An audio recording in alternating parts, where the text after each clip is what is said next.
नमस्कार दोस्तों, स्वागत है आपका मेडफार्मा 24/7 में। तो आज के इस वीडियो में हम बात करेंगे जेडेक्स कफ सिरप के बारे में।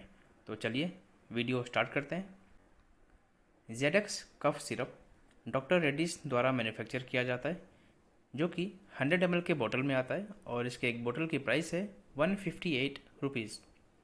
इस मेडिसिन का जो एक्टिव इंग्रेडिएंट है यानी सॉल्ट कॉम्पोजिशन, वो है क्लोरफेनिरामाइन 2 मिलीग्राम और डेक्स्ट्रोमिथोर्फन हाइड्रोब्रोमाइड 10 मिलीग्राम।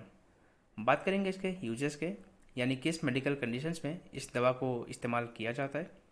तो ये दवा ड्राई कफ यानी सूखी खांसी को ठीक करने के लिए इस्तेमाल किया जाता है।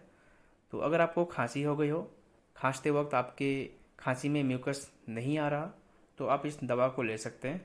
ये दवा ड्राई कफ को ठीक करने के लिए बहुत ही असरदार दवा है।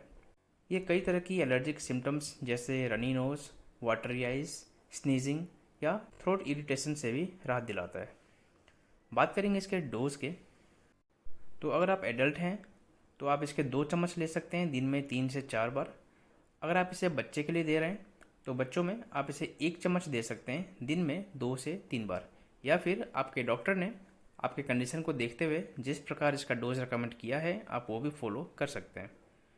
बात करेंगे कुछ साइड इफ़ेक्ट्स के, तो ये दवा लेने पर आपको nausea, stomach upset, rashes, dizziness या स्लीपीनेस जैसे साइड इफ़ेक्ट्स देखने को मिल सकता है, जो कि इतने सीरियस नहीं होते हैं। लेकिन अगर आपको लगे कि ये साइड इफ़ेक्ट्स आपको परेशान कर रहा है तो आप अपने डॉक्टर को इन्फॉर्म ज़रूर करें।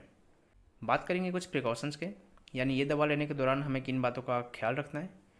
तो ये दवा लेने के दौरान आपको दिन भर में बहुत सारा पानी पीना है, तो आप इस बात का ध्यान रखें। अगर आप प्रेग्नेंट हैं या ब्रेस्ट फीडिंग मदर हैं तो आप अपने डॉक्टर के एडवाइस के बिना इस सिरप को ना लें।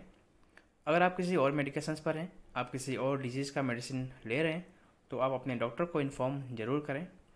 ये दवा लेने के दौरान आपको अल्कोहल का सेवन नहीं करना है, तो आप इस बात का ध्यान रखें। तो ये था दोस्तों आज जेडेक्स कफ सिरप के बारे में। इसके रिगार्डिंग अगर आपको और कोई भी जानकारी चाहिए तो आप हमें कमेंट करके पूछ सकते हैं। और दोस्तों, अगर आप हमारे चैनल पर पहली बार विजिट किए हैं तो वीडियो को लाइक ज़रूर करें और चैनल को सब्सक्राइब करना ना भूलें।